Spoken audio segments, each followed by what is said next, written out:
सिद्धेभ्यः नमो अरिहन्ताणं नमो सिद्धाणं नमो आयर्याणं नमो वज्झायाणं नमो लोये सव्वसाहुणं एसो पंच नमो यारो सौव पावपणासनो मंगलाणं च सव्वेसिं पढमं हवै मंगलम् पढमं हवै मंगलम्। पंच परमेष्टि भगवान की, अहिंसा परमो धर्म की, आज के दर्शन विशुद्धि भावना की, आचार्य गुरुवर श्री विद्यासागर मुनि महाराज की।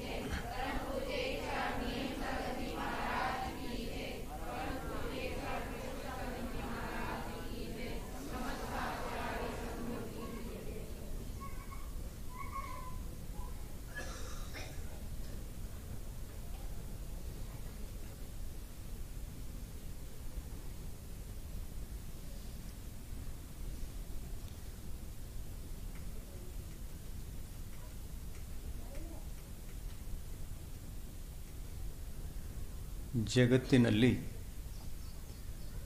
ತೀರ್ಥಂಕರರು ಬೋಧಿಸಿರುವಂತಹ ಧರ್ಮವು ಸಕಲ ಭವ್ಯ ಜೀವಿಗಳ ಆತ್ಮಕಲ್ಯಾಣಕ್ಕಾಗಿ ಅದು ಅತ್ಯಂತ ಶ್ರೇಷ್ಠವಾದದ್ದು.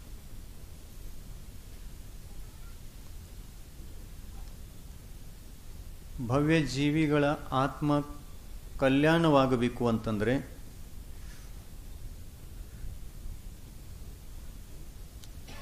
ಮಹಾಪುರುಷರು, ತೀರ್ಥಂಕರರು, ಶಲಾಕಾ ಪುರುಷರು ಹೇಳಿರುವಂತಹ ಧರ್ಮವನ್ನು ನಾವು ಅಭ್ಯಾಸ ಮಾಡಬೇಕು. ಅವರ ಬೋಧನೆಗಳನ್ನು, ಅವರ ತತ್ವಗಳನ್ನು ತಿಳಿದುಕೊಳ್ಳಲಿಕ್ಕೆ ಪ್ರಯತ್ನ ಪಡಬೇಕು.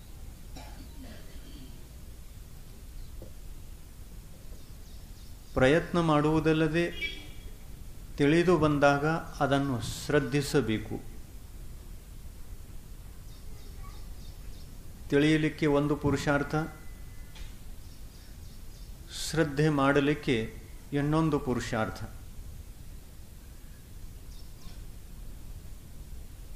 ತಿಳಿದದ್ದನ್ನು ಶ್ರದ್ಧೆ ಮಾಡಿದಾಗ ಶ್ರದ್ಧೆಯ ಆ ವಿಷಯವನ್ನು, ಆ ತತ್ವವನ್ನು, ಆ ಬೋಧನೆಯನ್ನು ಅಥವಾ ಆ ಆಚರಣೆಯನ್ನು ನಮ್ಮ ಬದುಕಿನಲ್ಲಿ ಅಳವಡಿಸಿಕೊಳ್ಳಲಿಕ್ಕೆ ಪ್ರಯತ್ನ ಮಾಡಬೇಕು. ಮೊದಲು ತಿಳಿಯುವುದು ಅಗತ್ಯ, ಆಮೇಲೆ ಶ್ರದ್ಧಿಸುವುದು ಅಗತ್ಯ, ನಂತರ ಆಚರಣೆಗೆ ತಂದುಕೊಂಡು ಆ ವಿಷಯಗಳನ್ನೆಲ್ಲ ಆತ್ಮಕಲ್ಯಾಣಕ್ಕಾಗಿ ಇವೆ ಅನ್ನತಕ್ಕಂಥದ್ದನ್ನು ತಿಳಿದುಕೊಂಡು ಆತ್ಮಕಲ್ಯಾಣವನ್ನು ಬಿಟ್ಟು ಇನ್ನು ಯಾವುದೂ ಬೇರೆ ವಿಷಯಗಳ ಅಪೇಕ್ಷೆಯನ್ನು ಮನಸ್ಸಿನಲ್ಲಿ ಇಟ್ಟುಕೊಳ್ಳದೆ ಕೇವಲ ಆತ್ಮಕಲ್ಯಾಣವೇ ನಮ್ಮ ಕರ್ತವ್ಯ. ಆ ಆತ್ಮಕಲ್ಯಾಣದ ಮಾರ್ಗದಲ್ಲಿ ನಡೆಯುವಾಗ ಆಗುವಂತಹ ಲಾಭ, ಅದು ಆತ್ಮನಿಗೆ ಆಗುವಂತಹ ಲಾಭ. ಆ ಲಾಭವೇ ಕರ್ಮಗಳ ನಿರ್ಜರೆ.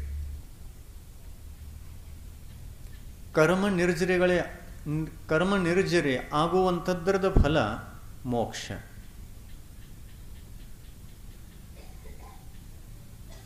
ಮೋಕ್ಷದ ಫಲ ಅನಂತ ಸುಖ. ಅನಂತ ಸುಖದ ಫಲ ಅನಂತ ಆನಂದ. ಅನಂತ ಆನಂದದ ಫಲ ಏನು? ಏನೂ ಇಲ್ಲ, ಲಾಸ್ಟ್.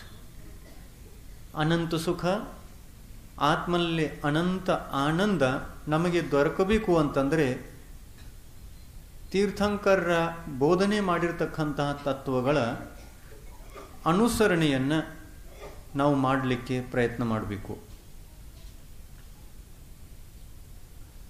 ತೀರ್ಥಂಕರರು ರತ್ನತ್ರಯ ಸ್ವರೂಪ ಮೋಕ್ಷ ಮಾರ್ಗವನ್ನು ಬೋಧಿಸಿದರು. ರತ್ನತ್ರಯ ಸ್ವರೂಪ ಮೋಕ್ಷ ಮಾರ್ಗ ಅನಾದಿ ಕಾಲದ್ದು.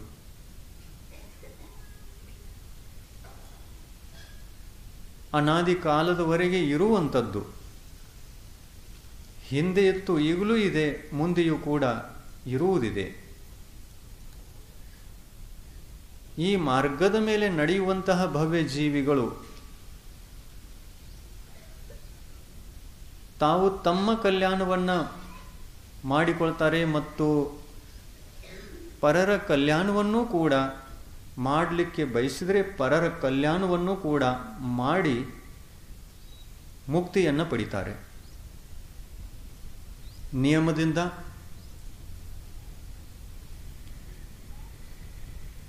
ನಿಶ್ಚಯ ರೂಪವಾಗಿ ತಾವೂ ಕಲ್ಯಾಣವನ್ನು ಮಾಡಿಕೊಳ್ತಾರೆ ಮತ್ತು ಪರರ ಕಲ್ಯಾಣವನ್ನೂ ಕೂಡ ಮಾಡಿಯೇ ಮಾಡ್ತಾರೆ ಅಂತಕ್ಕಂಥವರು ಯಾರು ಶಲಾಕಾ ಪುರುಷರಲ್ಲಿ ಯಾವ ಶಲಾಕಾ ಪುರುಷರು ನಿಯಮದಿಂದ ತಮ್ಮ ಕಲ್ಯಾಣವನ್ನು ಮಾಡಿಕೊಳ್ತಾರೆ, ಪರರ ಕಲ್ಯಾಣವನ್ನು ಕೂಡ ಮಾಡ್ತಾರೆ. ತೀರ್ಥಂಕರರು, ಅವರ ಹೆಸರೇ ತೀರ್ಥಂಕರ. ತೀರ್ಥಂ ಕರೋತಿ, ತೀರ್ಥಂ ಕರೋತಿ, ಕಾರಯತಿ ಇತಿ ತೀರ್ಥಂಕರ. ಯಾರು ತೀರ್ಥವನ್ನು ತಾವು ಸ್ವತಃ ಮಾಡುತ್ತಾರೆಯೋ, ತೀರ್ಥದ ಪಾಲನೆಯನ್ನು, ತೀರ್ಥವನ್ನು ಧರಿಸಿ ತೀರ್ಥದ ಆಚರಣೆಯನ್ನು ತಾವೂ ಮಾಡುತ್ತಾರೆಯೋ ಮತ್ತು ಪರರಿಗೂ ಮಾಡುವುದರಲ್ಲಿ ಸಹಯೋಗವನ್ನು ನೀಡುತ್ತಾರೆಯೋ, ತಮ್ಮ ಜ್ಞಾನದ ಮೂಲಕ, ತಮ್ಮ ಉಪದೇಶದ ಮೂಲಕ, ತಮ್ಮ ಬೋಧನೆಯ ಮೂಲಕ ಯಾರು ಪರರಿಗೂ ಕೂಡ ಉಪಕಾರವನ್ನು ಮಾಡುತ್ತಾರೆಯೋ ಅವರಿಗೆ ತೀರ್ಥಂಕರ ಎನ್ನಬೇಕು.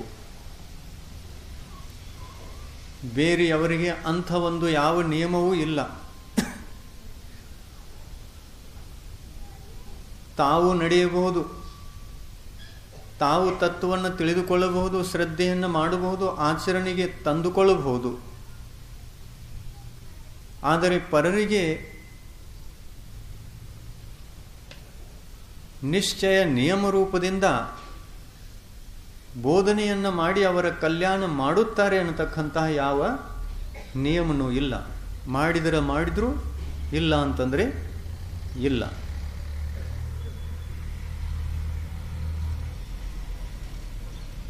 ಮೋಕ್ಷ ಮಾರ್ಗದಲ್ಲಿ ನಡೆಯುವಂತಹ ಭವ್ಯ ಜೀವಿಗಳು ಮೋಕ್ಷ ಮಾರ್ಗದ ರತ್ನಗಳನ್ನು ತಮ್ಮ ಬದುಕಿನಲ್ಲಿ ಅಳವಡಿಸಿಕೊಳ್ಳಲಿಕ್ಕೆ ಪ್ರಯತ್ನ ಪಡ್ತಾರೆ. 3 ರತ್ನಗಳು: ಸಮ್ಯಕ್ ದರ್ಶನ ಮೊದಲನೆಯ ರತ್ನ, ಜ್ಞಾನ ಎರಡನೆಯ ರತ್ನ ಮತ್ತು ಚಾರಿತ್ರ ಇದು 3ನೆಯ ರತ್ನ. ಚಾರಿತ್ರ ಅಂದರೆ ತಪ, ತ್ಯಾಗ. ತಪಸ್ಸು ಮತ್ತು ತ್ಯಾಗ ಇದು ಚಾರಿತ್ರ ಧರ್ಮ. ಜ್ಞಾನ ಅಂತಂದರೆ ತೀರ್ಥಂಕರರು ಬೋಧನೆ ಮಾಡಿರ್ತಕ್ಕಂತಹ ಸಮ್ಯಕ್ ಜ್ಞಾನ, ತತ್ವಜ್ಞಾನ. ತತ್ವಜ್ಞಾನ ಮತ್ತು ಆಚರಣೆ ಇವು 2 ಬದುಕಿನಲ್ಲಿ ಇದ್ದು ಒಂದು ಬದುಕಿಗೆ ಬರಲಿಲ್ಲ. ಮೊದಲನೆಯದು ಅಂತಂದರೆ ಆ ಶಾಸ್ತ್ರಜ್ಞಾನ ಆ ತತ್ವಜ್ಞಾನ ಮತ್ತು ಆ ತತ್ವಜ್ಞಾನದ ಜೊತೆಯಲ್ಲಿರತಕ್ಕಂತಹ ಆಚರಣೆ, ಇದು ನಿಜವಾದ ಆಚರಣೆ ಅನ್ನಿಸಿಕೊಳ್ಳಬಹುದು ಅಥವಾ ಅಯಥಾರ್ಥ ನಿಜವಾದ ಆಚರಣೆ ಅನ್ನಿಸಿಕೊಳ್ಳಬಹುದು ಅಥವಾ ನಕಲಿ ನಿಜವಾದ ಆಚರಣೆ ಅಲ್ಲ. ಸಮ್ಯಕ್ತ್ವರಹಿತ ತಪ ಮತ್ತು ಜ್ಞಾನ ಇವೆರಡೂ ಕೂಡ ಮಿಥ್ಯಾಜ್ಞಾನ ಮತ್ತು ಮಿಥ್ಯಾ ಆಚರಣೆ ಅಂತ ಅನ್ನಿಸಿಕೊಂಡಿವೆ. ಸಮ್ಯಕ್ತ್ವ ಇಲ್ಲದೆ ಶ್ರಾವಕರು ಪ್ರತಿಮೆಗಳನ್ನು ಧಾರಣೆ ಮಾಡಲಿಕ್ಕೆ ಸಾಧ್ಯವಿಲ್ಲ. ಸಮ್ಯಕ್ತ್ವ ಇಲ್ಲದೆ ಪ್ರತಿಮೆಗಳು ಜೀವನಕ್ಕೆ ಬರಲು ಸಾಧ್ಯವೇ ಇಲ್ಲ. ಆದ್ದರಿಂದ 11 ಪ್ರತಿಮೆಗಳಲ್ಲಿ ಮೊದಲನೆಯ ಪ್ರತಿಮೆಯ ಹೆಸರನ್ನು ದರ್ಶನ ಪ್ರತಿಮೆ ಅಂತ ಇಟ್ಟರು. 11 ಪ್ರತಿಮೆಗಳಲ್ಲಿ ದರ್ಶನ ಪ್ರತಿಮೆ ಮೊದಲನೆಯದು. ಉಳಿದೆಲ್ಲ ಪ್ರತಿಮೆಗಳು ಚಾರಿತ್ರಕ್ಕೆ ಸಂಬಂಧಪಡುವಂತಹ ವಿಷಯದ ಪ್ರತಿಮೆಗಳು. ಆದರೆ ಮೊದಲನೆಯ ಪ್ರತಿಮೆ ಇದು 25 ದೋಷಗಳಿಂದ ರಹಿತವಾದ ಸಮ್ಯಕ್ತ್ವ, ಇದು ದರ್ಶನ. 25 ಮಲದೋಷಗಳಿಂದ ರಹಿತವಾದ ಸಮ್ಯಕ್ತ್ವದ ಆಚರಣೆಯಲ್ಲಿ ಯಾವ ಒಂದೂ ಕೂಡ ತ್ಯಾಗ ಅಥವಾ ತಪಸ್ಸು ಇಲ್ಲ. ಕೇವಲ ಸ್ವ ಮತ್ತು ಪರ, ನಾನ್ಯಾರು ಮತ್ತು ಪರ ಏನು, ನಾನ್ಯಾರು ಮತ್ತು ನಿಜವಾದ ದೇವ ಗುರು ಮತ್ತು ಶಾಸ್ತ್ರ ಇವು ಏನು, ಇದನ್ನು ತಿಳಿದುಕೊಂಡು ತನ್ನ ನಿಜವಾದ ಆತ್ಮಸ್ವರೂಪದ ಮೇಲೆ ಶ್ರದ್ಧೆಯನ್ನು ಮಾಡಿರುವಂತಹ ಭವ್ಯಜೀವ ಸಮ್ಯಕ್ ದೃಷ್ಟಿ ಅನ್ನಿಸಿಕೊಳ್ತಾನೆ. ತನ್ನ ಆತ್ಮತತ್ವವನ್ನು ಗುರುತಿಸಿಕೊಂಡಿರತಕ್ಕಂತಹ, ತನ್ನ ಆತ್ಮಸ್ವರೂಪವನ್ನು ಪತ್ತೆ ಹಚ್ಚಿ ಅದನ್ನು ವಿಚಾರ ಮಾಡಿ ಅದನ್ನು ಜೀವನಕ್ಕೆ ಬದುಕಿಗೆ ತಂದುಕೊಳ್ಳಲಿಕ್ಕೆ ಪ್ರಯತ್ನ ಮಾಡುವಂತಹ ಭವ್ಯಜೀವಿ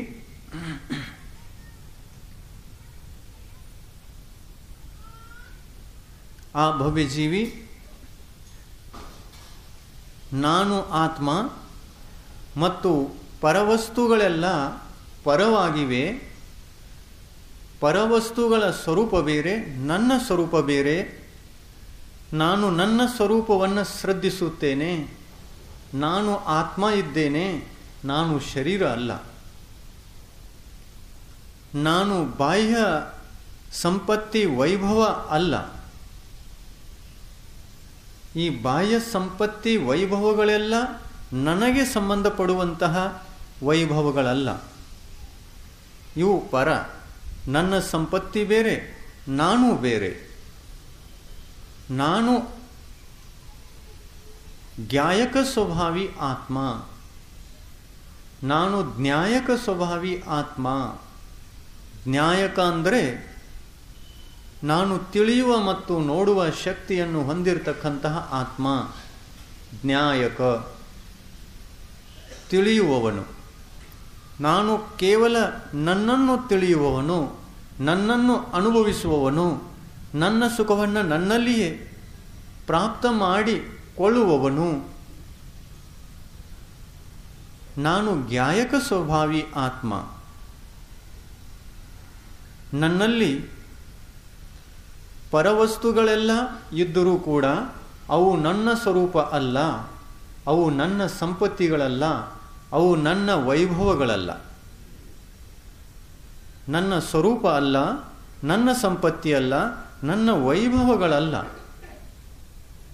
ನಾನು ಯಾರು ಅಂತಂದರೆ ನಾನು ಚಿತ್ ಸ್ವರೂಪಿ ಆತ್ಮ, ನಾನು ಶುದ್ಧ ಸ್ವರೂಪಿ ಆತ್ಮ, ನಾನು ಚೇತನ ಸ್ವರೂಪಿ ಆತ್ಮ, ನಾನು ಜ್ಞಾನ ಸ್ವರೂಪಿ ಆತ್ಮ, ನಾನು ದೃಷ್ಟಾಸ್ವರೂಪಿ ಆತ್ಮ.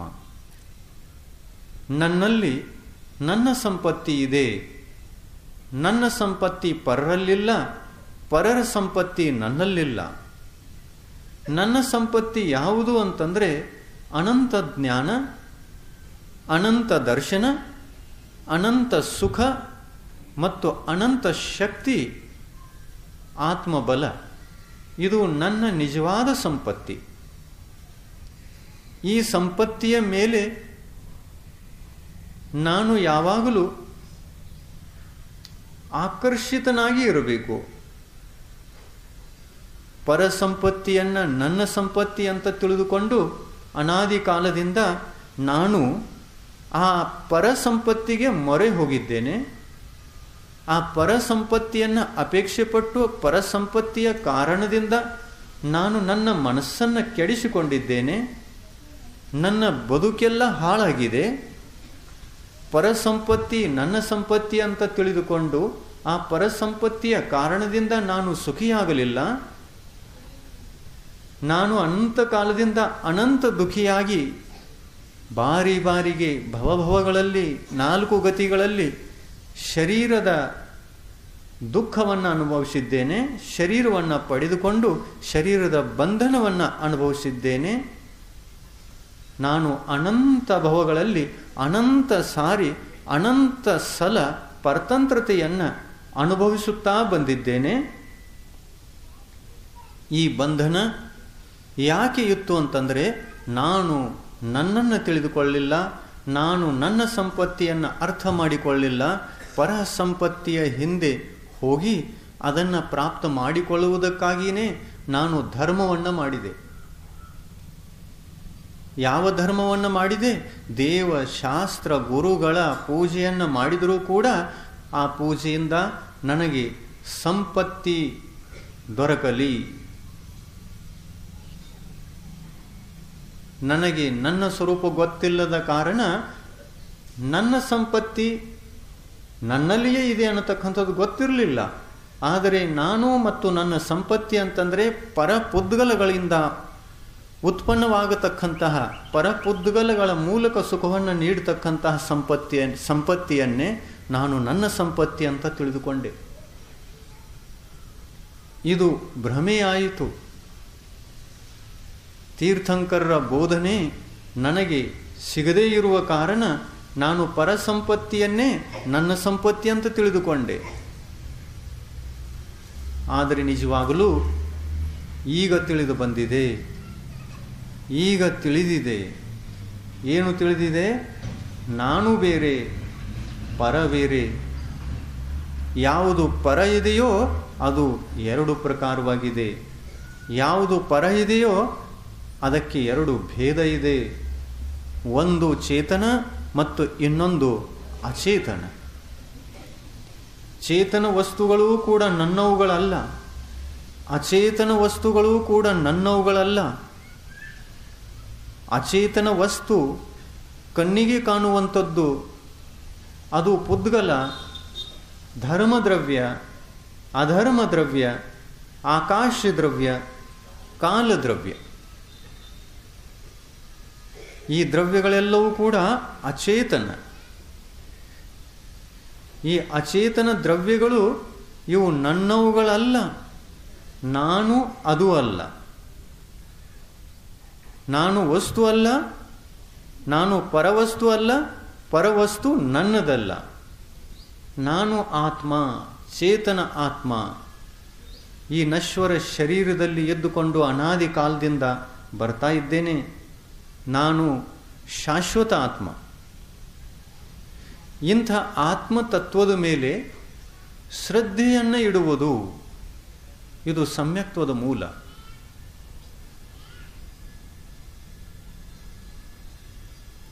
ಆತ್ಮನ ಮೇಲೆ ಶ್ರದ್ಧೆಯನ್ನಿಡುವುದು ಸಮ್ಯಕ್ತ್ವಕ್ಕೆ ಮೂಲ.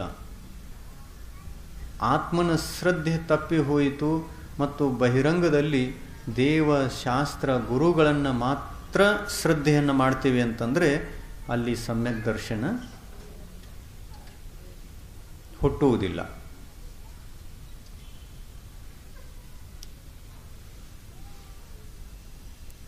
ಹುಟ್ಟಿತು?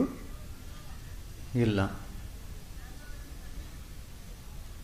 ಬಾಹ್ಯ ದೇವ ಶಾಸ್ತ್ರ ಗುರುಗಳ ಶ್ರದ್ಧೆಯನ್ನಾದರೂ ನಾವೇ ಯಾಕೆ ಮಾಡ್ತೇವೆ ಅಂತಂದರೆ ನಮ್ಮ ಆತ್ಮನ ಸ್ವರೂಪವನ್ನು ತಿಳಿದುಕೊಳ್ಳುವುದಕ್ಕಾಗಿ. ಬಾಹ್ಯದಲ್ಲಿ ಭಗವಂತರಿದ್ದಾರೆ, ಭಗವಂತರಂತಹ ಆತ್ಮ ನಾನಿದ್ದೇನೆ ಅನ್ನುವುದನ್ನು ತಿಳಿದುಕೊಳ್ಳುವುದಕ್ಕಾಗಿ ಪರಮಾತ್ಮನ ಶ್ರದ್ಧೆ ಬೇಕು. ಪರಮಾತ್ಮನ ಶ್ರದ್ಧೆ ಮಾಡುತ್ತಾ ಪರಮಾತ್ಮನ ಗುಣಗಳ ಚಿಂತನೆಯನ್ನು ಮಾಡುತ್ತಾ ಮಾಡುತ್ತಾ ನಾನು ನನ್ನ ಆತ್ಮಸ್ವರೂಪವನ್ನು ಗುರುತಿಸಬಲ್ಲೆ ಅನ್ನುವಂಥದ್ದು ನನಗೆ ಅರಿವಾಗಬೇಕು. ಆ ಅರಿವಿಗಾಗಿ, ಆ ತಿಳುವಳಿಕೆಗಾಗಿ, ಆ ಜ್ಞಾನಕ್ಕಾಗಿ ನಾನು ಬಾಹ್ಯದಲ್ಲಿ ಭಗವಂತನನ್ನು ಶ್ರದ್ಧಿಸಿದ್ದೇನೆ, ಬಾಹ್ಯದಲ್ಲಿ ಗುರುಗಳನ್ನು ಶ್ರದ್ಧಿಸಿದ್ದೇನೆ, ಬಾಹ್ಯದಲ್ಲಿ ಶಾಸ್ತ್ರವನ್ನು ಶ್ರದ್ಧಿಸಿದ್ದೇನೆ. ಶಾಸ್ತ್ರದ ಮೂಲಕ ನಾನು ನನ್ನನ್ನು ಗುರುತಿಸಿಕೊಳ್ಳಬೇಕು, ಗುರುವಿನ ಮೂಲಕ ನಾನು ನನ್ನನ್ನು ಗುರುತಿಸಿಕೊಳ್ಳಬೇಕು, ಭಗವಂತನ ಮೂಲಕ ನಾನು ನನ್ನನ್ನೇ ಗುರುತಿಸಿಕೊಳ್ಳಬೇಕು. ಬಾಹ್ಯ ದೇವ ಶಾಸ್ತ್ರ ಗುರುಗಳು ಈ ಮೂರೂ ನನಗಾಗಿವೆ, ನನ್ನನ್ನು ಗುರುತಿಸಿಕೊಳ್ಳುವುದಕ್ಕಾಗಿವೆ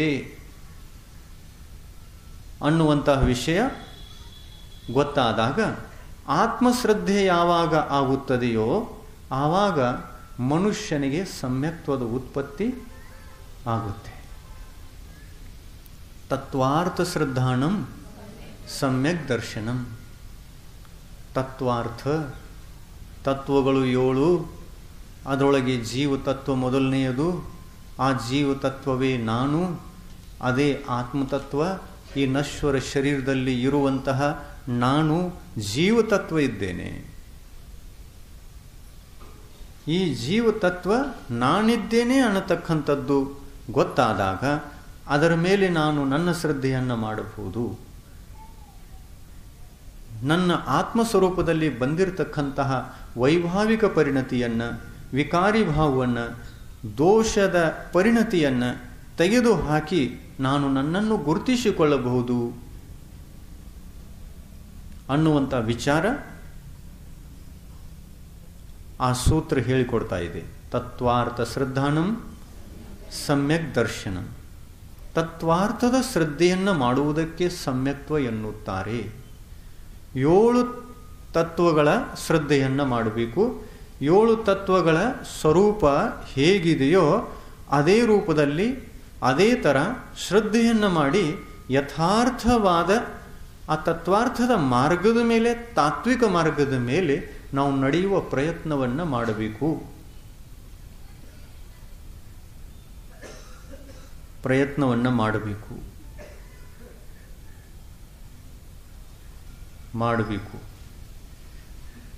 ಮಾಡಿಯೇ ನೋಂಪಿ ಮಾಡಬೇಕು. ಮಾಡಿಯೇ ನೋಂಪಿ ಬೆಳಗಬೇಕು. ಬೆಳಗೋದ?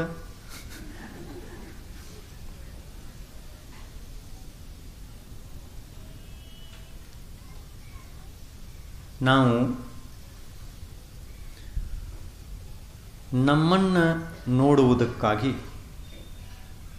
ನಮ್ಮನ್ನು ತಿಳಿಯುವುದಕ್ಕಾಗಿ, ನಮ್ಮ ದೋಷಗಳ ಪರಿಹಾರಕ್ಕಾಗಿ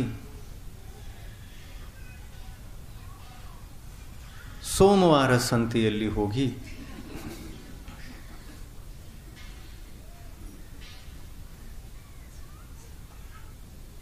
ಒಂದು ದರ್ಪಣವನ್ನು ತೆಗೆದುಕೊಂಡು ಬಂದು ಮಣೆಯಲ್ಲಿ ತಂದು ಗೋಡೆಯ ಮೇಲೆ ಹಚ್ಚಿ,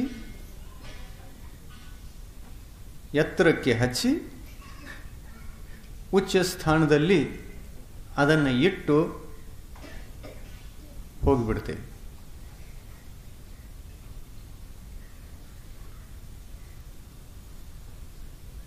ನಾವು ಮನುಷ್ಯ, ದರ್ಪಣ ಪುದ್ಗಲ ವಸ್ತು, ಅದು ಪರದ್ರವ್ಯ, ನಾವು ಸ್ವದ್ರವ್ಯ. ಈ ಸ್ವದ್ರವ್ಯಕ್ಕಾಗಿ ಆ ಪರದ್ರವ್ಯ ಯಾಕೆ ಬೇಕಾಯಿತು?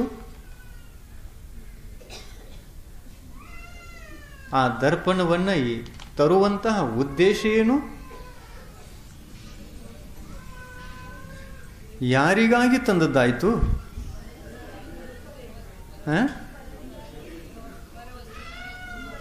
ಪರವಸ್ತುವನ್ನು ಮೇಲಿಡಲಿಕ್ಕೆ ತಂದ್ರೇನು? ಮೇಲೆ ಇಡುವ ಉದ್ದೇಶದಿಂದ ತಂದ್ರೇನು? ಆ ಪರವಸ್ತುವನ್ನು ಪರವಸ್ತುವಿಗಾಗಿ ಅದಕ್ಕಾಗಿಯೇ ತಂದ್ರೇನು? ಮನೆಯಲ್ಲಿ ಒಂದು ದರ್ಪಣವನ್ನು ಹಚ್ಚಿಟ್ರೆ ಭಾಳ ಒಳ್ಳೆಯದು ಅಂತ ಹೇಳಿಬಿಟ್ಟು ಮನೆಯ ಸುಂದರತೆಗಾಗಿ ದರ್ಪಣವನ್ನು ತಂದಿದೆಯೇನು?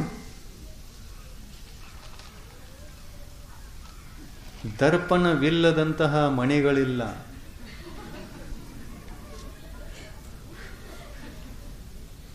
ಮನೆ ಇದೆ ಅಂದ ಮೇಲೆ ಪ್ರತಿಯೊಬ್ಬರ ಮನೆಯಲ್ಲಿ ಒಂದು ದರ್ಪಣ,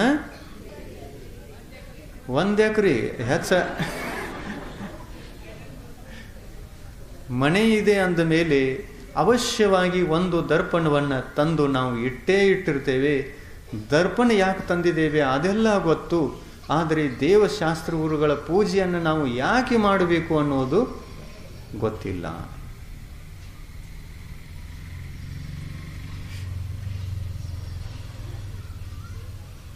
ಈ ವರ್ಷದ ಚಾತುರ್ಮಾಸದಲ್ಲಿ 2 ದರ್ಪಣ ಖರೀದಿ ಮಾಡಿಕೊಂಡು ಊರೊಳಗೆ ಇಟ್ಟುಕೊಂಡು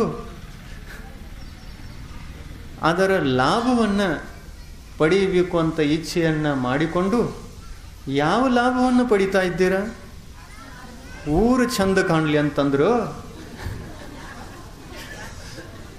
ಊರೊಳಗೆ ಇವೆರಡು ಬೇಕಂತ ತಂದ್ರು.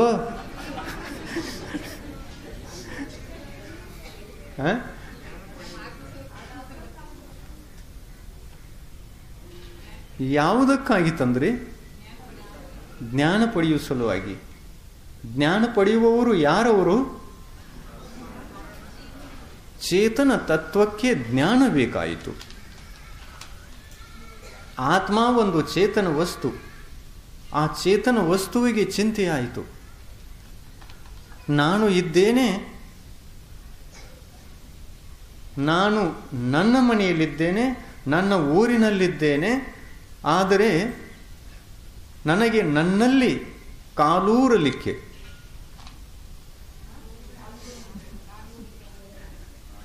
ನನಗೆ ನನ್ನಲ್ಲಿ ಕಾಲೂರಲಿಕ್ಕೆ, ಕಾಲು ಊರಲಿಕ್ಕೆ,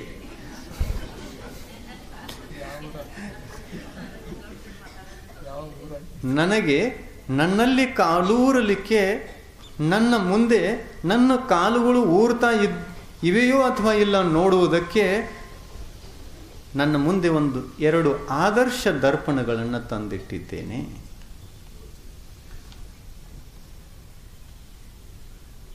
ಒಮ್ಮೆ ಅದರಲ್ಲಿ ನೋಡೋದು, ಒಮ್ಮೆ ಇದರಲ್ಲಿ ನೋಡೋದು. ಯಾವುದರಲ್ಲಿ ನೋಡಿದರೆ ಏನು? ಅದರಲ್ಲಿ ನನ್ನ ಮುಖ, ನನ್ನ ತತ್ವ ನನಗೆ ಕಂಡು ಬಂದರೆ ಸಾಕು.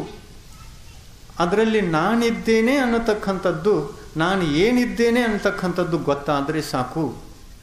ಅದರಲ್ಲಿ ನೋಡಿದ ತಕ್ಷಣ ಪರ ಏನು ಅನ್ನೋದು ಗೊತ್ತಾದರೆ ಸಾಕು. ಪರ ಏನು ಅನ್ನೋದು ಗೊತ್ತಾದರೆ ಸಾಕು. ಪರ ಗೊತ್ತಾಯಿತು ಅಂತಂದರೆ ಸ್ವ ಉಳಿಯಿತು. ಪರ ಗೊತ್ತಾಯಿತು ಅಂತಂದರೆ ನಾನು ಬೇರೆ, ಪರ ಬೇರೆ ಅನ್ನತಕ್ಕಂತಹ ಭೇದ ವಿಜ್ಞಾನ ನನ್ನ ಬದುಕಿನಲ್ಲಿ ಉಂಟಾಯಿತು. ಈ ಭೇದ ವಿಜ್ಞಾನದ ಮೂಲಕ ನಾನು ಸಮ್ಯಕ್ತವನ್ನು ಸಾಧಿಸಿಕೊಳ್ಳಬಲ್ಲೆ.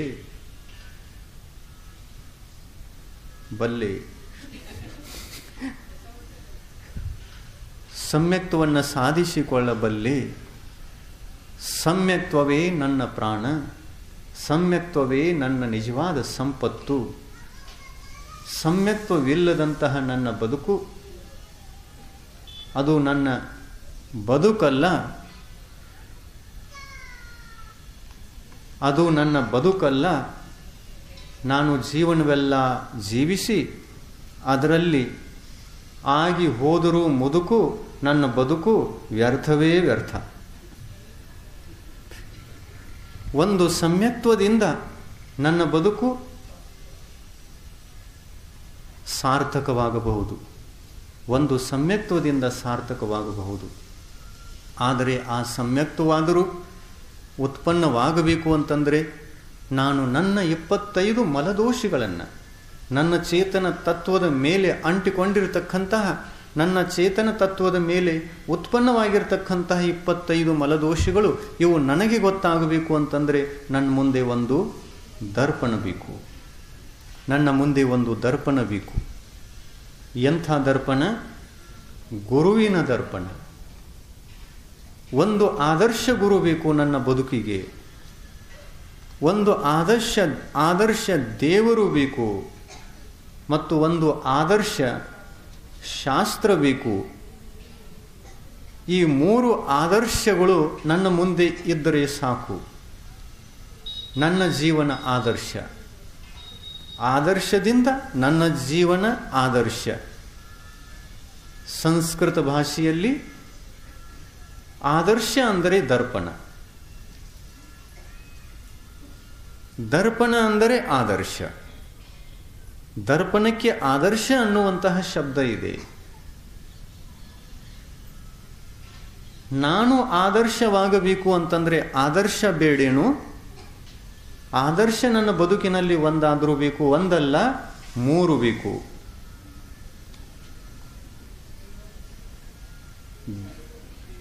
ನನ್ನ ಬಳಿಯಲ್ಲಿ ದೇವರು ಇಲ್ಲ ಅನ್ನುವಾಗ ಗುರು ಸಿಕ್ಕಿರಬೇಕು, ಗುರು ಇಲ್ಲ ಅನ್ನುವಾಗ ದೇವರು ಸಿಕ್ಕಿರಬೇಕು, ದೇವರು ಗುರು ಎರಡೂ ಇಲ್ಲ ಅನ್ನುವಾಗ ಶಾಸ್ತ್ರ ಸಿಕ್ಕಿರಬೇಕು.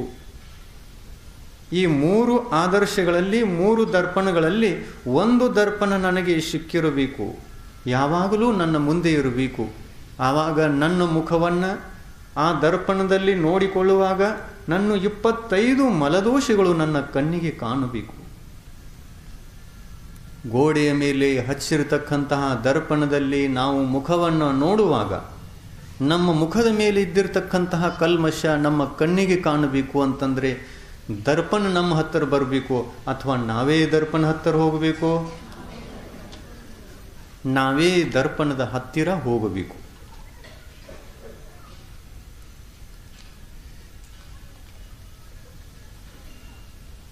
ಆದರೆ ಕೆಲವೊಮ್ಮೆ ಏನಾಗ್ತದೆ ಅಂತಂದರೆ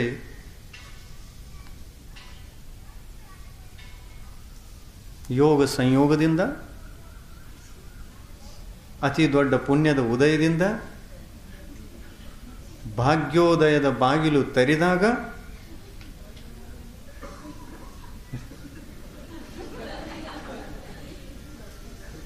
ನಾವು ದರ್ಪಣದ ಕಡೆಗೆ ಹೋಗಲ್ಲ, ದರ್ಪಣವೇ ನಮ್ಮ ಹತ್ತಿರ ಬಂದುಬಿಡುತ್ತೆ.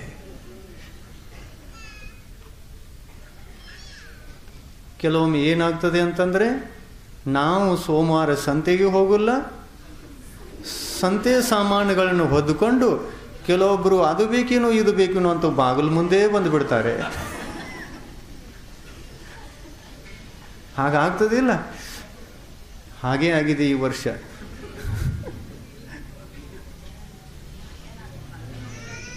ಹಾಗೇ ಆಗಿದೆ ಈ ವರ್ಷ. ದರ್ಪಣ ಮನೆಗೆ ಬಂತು, ದರ್ಪಣ ಎಲ್ಲೋ ಹೋಗ್ತಾ ಹೋಗ್ತಾ ಮನೆಗಡೆಗೆ ಬಂತು. ಮನೆಗಡೆಗೆ ಬಂದಾಗ ಬಂದಿದೆ ಬರಲಿ ಇಲ್ಲೇ ಇರಲಿ ಅಂತ ಹೇಳಿ ಅಂದ್ರಿ.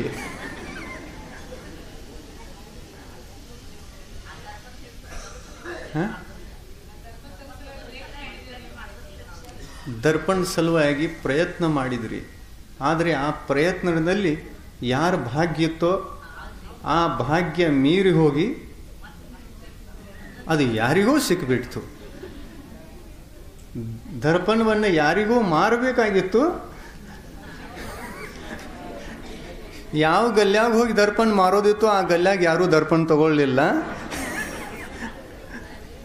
ಮಾರುವವನು ಮತ್ತೊಂದು ಕಡೆಗೆ ಹೋದ. ಮತ್ತೊಂದು ಕಡೆಗೆ ಹೋದಾಗ ದರ್ಪಣವನ್ನು ಹೆಚ್ಚು ಬೆಲೆ ಕೊಟ್ಟು ದರ್ಪಣವನ್ನು ಖರೀದಿ ಮಾಡಿಕೊಂಡ್ರು. ಖರೀದಿ ಮಾಡಿಕೊಳ್ಳುವವನು ಒಳ್ಳೆಯ ಆಯಿತು, ಮಾಡಿಕೊಳ್ಳುವವರಿಗೂ ಕೂಡ ಒಳ್ಳೆಯದಾಯಿತು. ಸಮ್ಯಕ್ ದರ್ಶನ ಬದುಕಿನಲ್ಲಿ ಅತಿ ಮಹತ್ವಪೂರ್ಣವಾದ ವಿಷಯ. ಸಮ್ಯಕ್ತ್ವ ಅಂದರೆ ಇದು ಪರತತ್ವ ಅಲ್ಲ, ಇದು ನಿಜ ತತ್ವ, ಸ್ವಂತದ ತತ್ವ, ಆತ್ಮತತ್ವ, ಚೇತನ ತತ್ವ. ಈ ಚೇತನ ತತ್ವ ಸಮ್ಯಕ್ತ್ವ ಇದೇ ನಮ್ಮ ಸಂಪತ್ತಿ, ಇದೇ ನಮ್ಮ ಪ್ರಾಣ. ಸಮ್ಯಕ್ತ್ವ ನಮ್ಮ ಪ್ರಾಣ ಅಂದ ಮೇಲೆ ಈ ಪ್ರಾಣವನ್ನು ನಾವು ಬಿಡಬೇಕೇನು? ನಾವು ಈ ಪ್ರಾಣಗಳನ್ನು ಕಡೆಗಾಣಿಸಬೇಕೇನು? ಈ ಪ್ರಾಣಕ್ಕೆ ನಾವು ಉಪೇಕ್ಷೆ ಮಾಡಬೇಕೇನು? ನಾವೇ ನಮ್ಮ ತತ್ವಕ್ಕೆ ಉಪೇಕ್ಷೆ ಮಾಡಿದಾಗ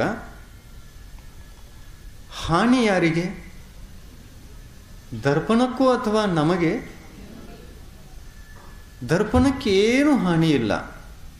ದರ್ಪಣದಲ್ಲಿ ಸಮ್ಯಕ್ ದರ್ಶನ, ಸಮ್ಯಕ್ ಜ್ಞಾನ, ಸಮ್ಯಕ್ ಚಾರಿತ್ರ, ಅದರಲ್ಲಿ ಸ್ವಂತದ ಸಂಪತ್ತಿ ಇದೆ. ಅದರಲ್ಲಿರುವಂತಹ ಸ್ವಚ್ಛತೆ ಅದೇ ಸಮ್ಯಕ್ತ್ವದ ಮಲದೋಷಗಳಿಂದ ರಹಿತವಾದ ಆದರ್ಶತನ.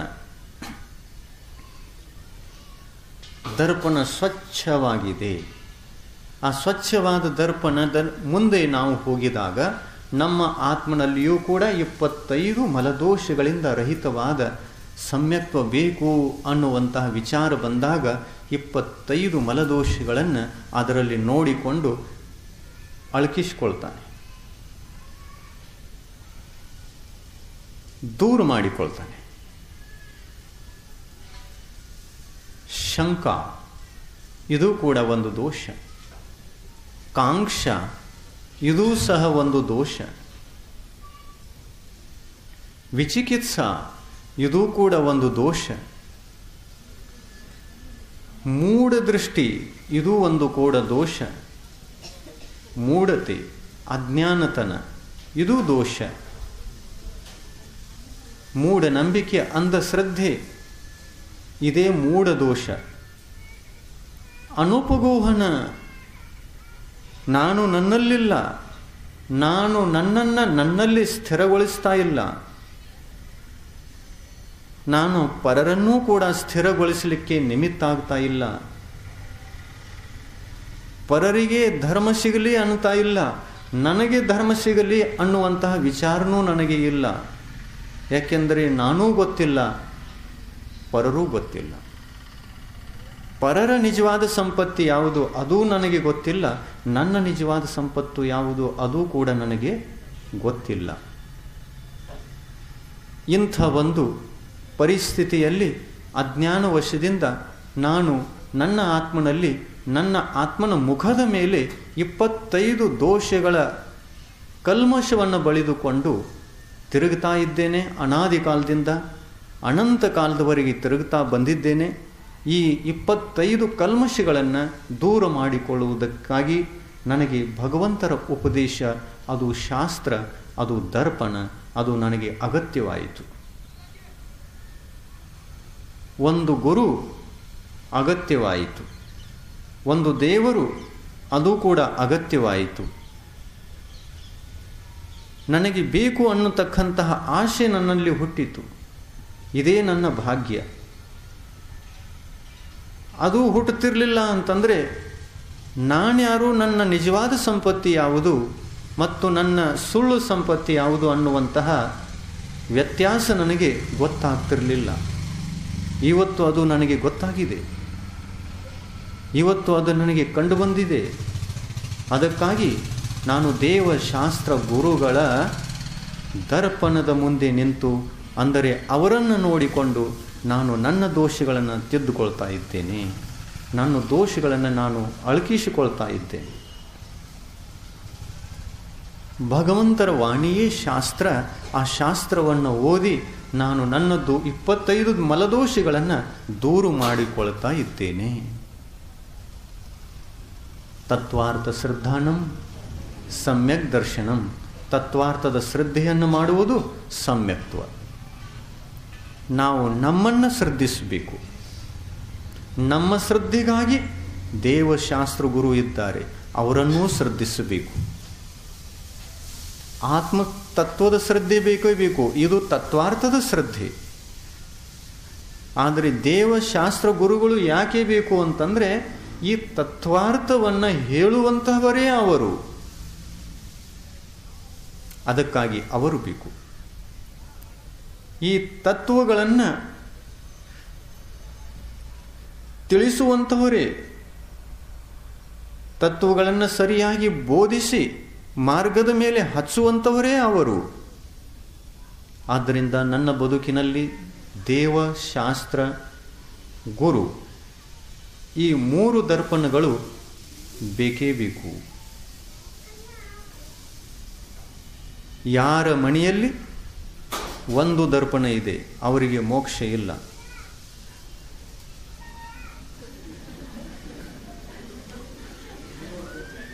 ಮೂರು ಬೇಕು. ಯಾರ ಮನೆಯಲ್ಲಿ 1 ದರ್ಪಣ ಇದೆ ಅವರಿಗೆ ಮೋಕ್ಷ ಇಲ್ಲ. ಯಾರ ಮನೆಯಲ್ಲಿ 2 ದರ್ಪಣ ಇದೆ ಅವರಿಗೂ ಮೋಕ್ಷ ಇಲ್ಲ.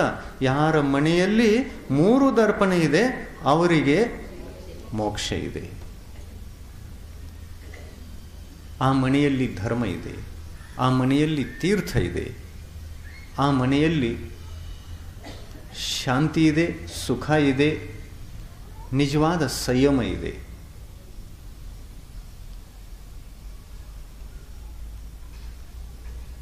ಒಂದು ದರ್ಪಣದಲ್ಲಿ ನೋಡಿ ನಾವು 25 ಮಲದೋಷಗಳಿಂದ ರಹಿತವಾದ ಸಮ್ಯಕ್ತವನ್ನು ಪಾಲಿಸಬೇಕು.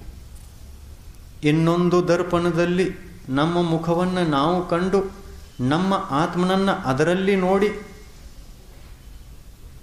ಅನಾದಿ ಕಾಲದಿಂದ ಆತ್ಮನ ಜೊತೆಯಲ್ಲಿ ವೈಭವ ಪರಿಣತಿಯ ಮೂಲಕ ನಡೆದುಕೊಂಡು ಬಂದಿರತಕ್ಕಂತಹ ಅಜ್ಞಾನವನ್ನು ಅಳಕಿಸಿಕೊಳ್ಳಬೇಕು.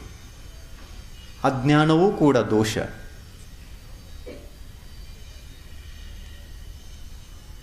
ಇನ್ನೊಂದು ದರ್ಪಣವನ್ನು ನೋಡಿ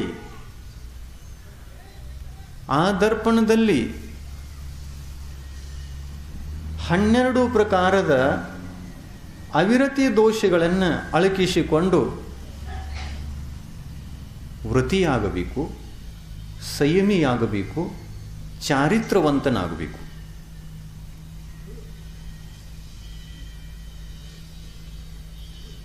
ಯಾವ ದರ್ಪಣವನ್ನು ನೋಡಬೇಕು?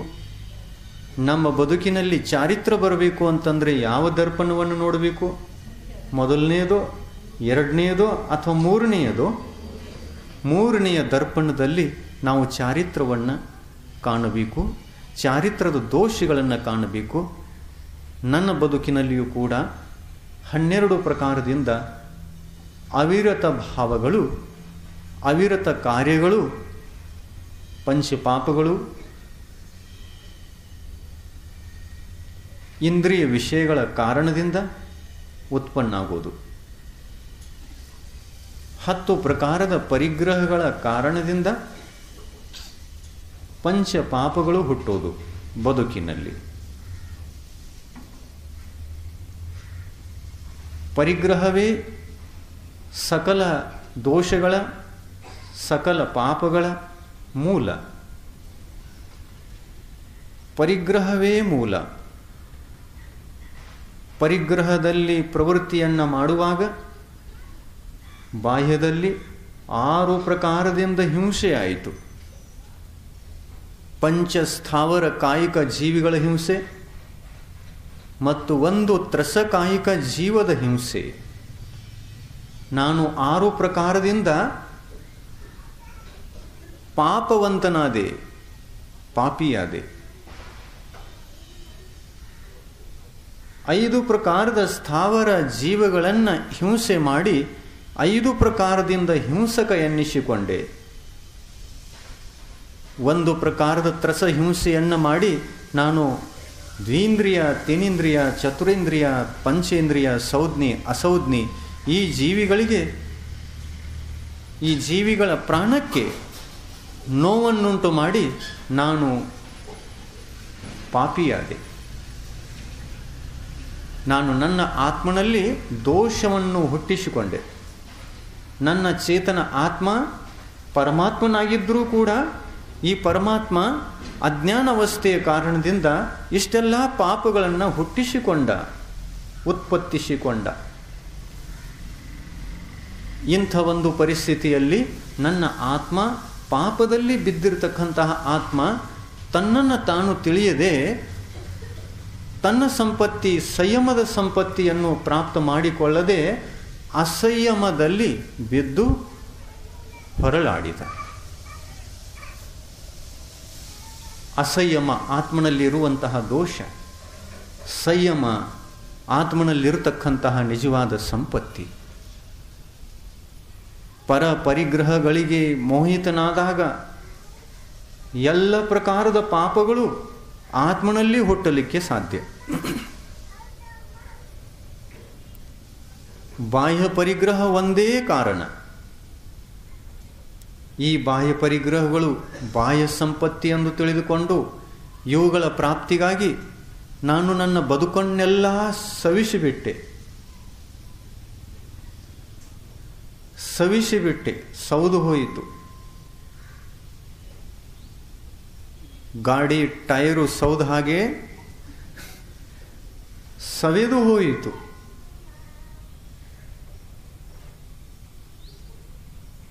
ಕಾಲಾಂತರದಲ್ಲಿ ಗೊತ್ತಾಯಿತು,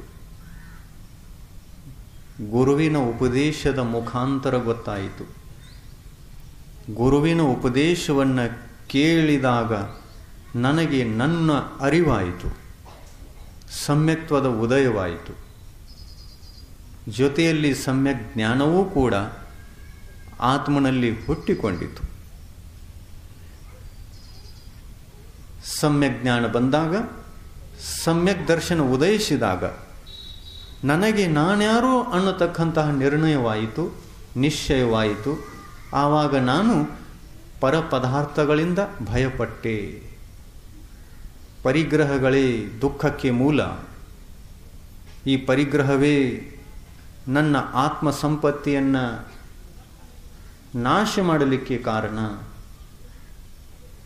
ಬಾಹ್ಯ ಸಂಪತ್ತಿ ಇದ್ದಾಗ ಅಂತರಂಗ ಸಂಪತ್ತಿ ಸಿಗಲಿಕ್ಕೆ ಸಾಧ್ಯವಿಲ್ಲ.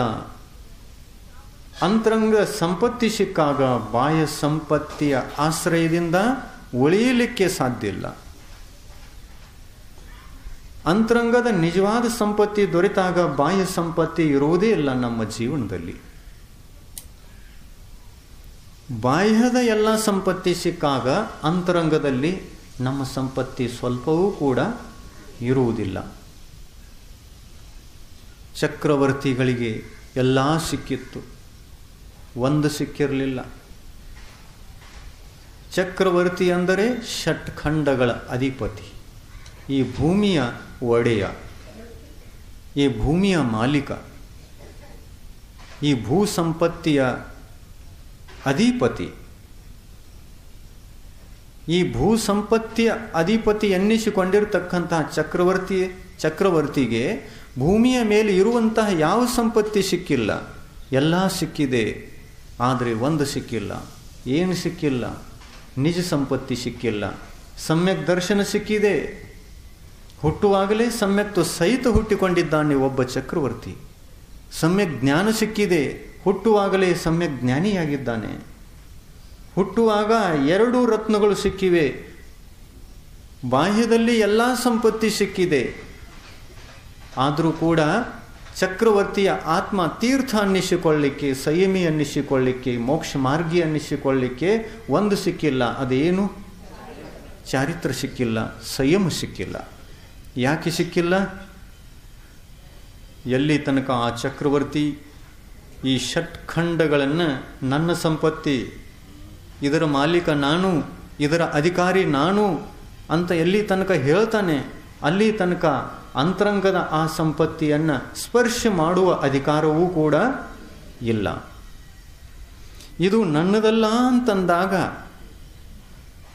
ಆಮೇಲೆ ಸ್ಪರ್ಶ ಮಾಡುವ ಅಧಿಕಾರ ಬಂತು. ಇದು ನನ್ನದಲ್ಲ ಅನ್ನುವಂಥ ವಿಚಾರ ಮನಸ್ಸಿಗೆ ಮೊದಲು ಬರಬೇಕು. ಇದು ನನ್ನದಲ್ಲ, ಇದು ಪರ. ಇದರಲ್ಲಿಯೂ ಕೂಡ ನನ್ನಂತೆ ಸ್ವತಂತ್ರ ಗುಣಗಳು ಅದರಲ್ಲಿಯೂ ಇವೆ. ಆ ಗುಣಗಳು ಆ ವಸ್ತುವಿಗೆ ಸಂಬಂಧಪಡುವಂತಹ ಸಂಪತ್ತಿಗಳು. ಅದು ಚೇತನ ವಸ್ತು ಇರಲಿ ಅಥವಾ ಅಚೇತನ ವಸ್ತು ಇರಲಿ, ಚೇತನ ವಸ್ತುಗಳಲ್ಲಿ ಇರುವಂತಹ ವಸ್ತುವಿನ ಗುಣಗಳು ಅವು ಸ್ವಂತದ ಗುಣಗಳು. ಆ ಗುಣಗಳು ನನ್ನವಾಗಲಿಕ್ಕೆ ಸಾಧ್ಯ ಇಲ್ಲ. ನನ್ನ ಗುಣಗಳು ಅವುಗಳ ಸಂಪತ್ತಿ ಆಗಲಿಕ್ಕೆ ಸಾಧ್ಯ ಇಲ್ಲ. ನನ್ನ ಗುಣಗಳು ಸ್ವತಂತ್ರ, ಅವುಗಳ ಗುಣಗಳು ಸ್ವತಂತ್ರ. ಅವುಗಳ ಗುಣಗಳನ್ನು, ಆ ವಸ್ತುವನ್ನು ನಾನು ತೆಗೆದುಕೊಂಡು ನಾನು ಸುಖಿಯಾದೆ, ನಾನು ದುಃಖಿಯಾದೆ ಅವುಗಳ ಅಭಾವದಲ್ಲಿ. ನಾನು ಸುಖಿಯಾದೆ, ನಾನು ದುಃಖಿಯಾದೆ, ಅವುಗಳ ಮಾಲೀಕ ನಾನು, ಇದರಿಂದ ನಾನು ಸುಖಿ ಇದ್ದೇನೆ ಅನ್ನತಕ್ಕಂತಹ ಕಲ್ಪನೆ ವ್ಯರ್ಥದ ಕಲ್ಪನೆ. ವ್ಯರ್ಥದ ಕಲ್ಪನೆ. ಈ ಕಲ್ಪನೆಯನ್ನು ನಾನು ಎಂದಿನಿಂದ ಮಾಡ್ತಾ ಇದ್ದೇನೆ? ಅನಾದಿ ಕಾಲದಿಂದ. ಇನ್ನೂ ಮೋಹದ ನಿದ್ರೆ ಹೋಗಿಲ್ಲ, ಎಚ್ಚೆತ್ತುಕೊಂಡಿಲ್ಲ. ಚಕ್ರವರ್ತಿಗಳ ಮುಂದೆ ನಾನೇನೂ ಅಲ್ಲ. ಆ ಚಕ್ರವರ್ತಿ 6 ಖಂಡಗಳ ಒಡೆಯ, ನಾನು 1 ತುಂಡದ ಒಡೆಯ.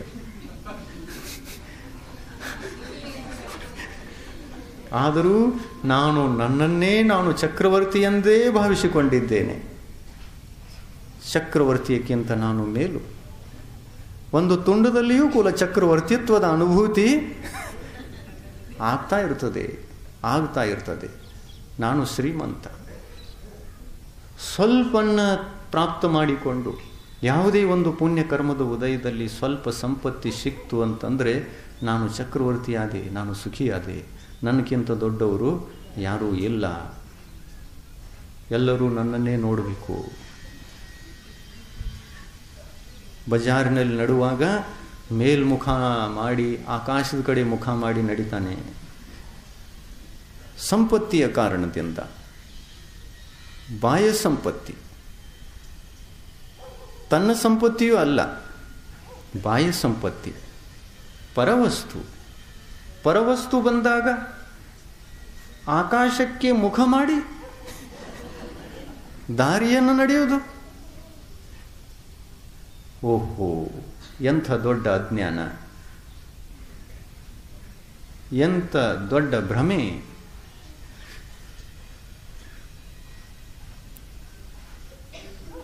ಆತ್ಮನಲ್ಲಿ ಮದಗಳು, ಅಹಂಕಾರ, ಘಮಂಡ, ಈ ವೈಭಾವಿಕ ಪರಿಣತಿಯ ಭಾವಗಳು ಉತ್ಪನ್ನವಾಗುವಾಗ ಯಾವ ಕಡೆಯಿಂದ ಉತ್ಪನ್ನ ಆಗ್ತವೆ? ನಾವು ನಮ್ಮ ಸಂಪತ್ತಿಯನ್ನು ಪಡೆದುಕೊಂಡಾಗ ಅಲ್ಲಿ ಯಾವುದೂ ಘಮಂಡ ಉತ್ಪನ್ನ ಆಗೋಲ್ಲ. ಯಾರು ನಿಜವಾದ ಸಂಪತ್ತಿಯನ್ನು ಪ್ರಾಪ್ತ ಮಾಡಿಕೊಂಡಿದ್ದಾರೆ, ಯಾರು ತಮ್ಮದೇ ಆಗಿರತಕ್ಕಂತಹ ನಿಜ ಸಂಪತ್ತಿಯನ್ನು ಹೊಂದಿದ್ದಾರೆ, ಅವರಿಗೆ ಸ್ವಲ್ಪವೂ ಕೂಡ ಮಾನಕಶಾಹಿ ಇಲ್ಲ. ಆದರೆ ಯಾರು ತಮ್ಮ ಸಂಪತ್ತಿಯನ್ನೆಲ್ಲ ನಷ್ಟ ಮಾಡಿ ಪರ ಸಂಪತ್ತಿಯನ್ನು ಪುಣ್ಯದ ಉದಯದಲ್ಲಿ ಪ್ರಾಪ್ತ ಮಾಡಿಕೊಂಡಿದ್ದಾರೆ, ಪುಣ್ಯವೂ ಕೂಡ ಪರ, ಸಂಪತ್ತಿಯೂ ಕೂಡ ಪರ ಸಂಪತ್ತಿಯಲ್ಲಿ ಮುಳುಗಿ ಇದು ನನಗೆ ಸಿಕ್ಕಿದೆ, ನಾನು ಇದರ ಮಾಲೀಕನಾದೆ, ಇದರ ಸ್ವಾಮಿತ್ವ ನನಗೆ ಬಂತು ಅಂತ ಹೇಳಿ ಕಷಾಯ ಆಗುತ್ತೆ. ಮಾನಕಷಾಯ ಆಗುತ್ತೆ.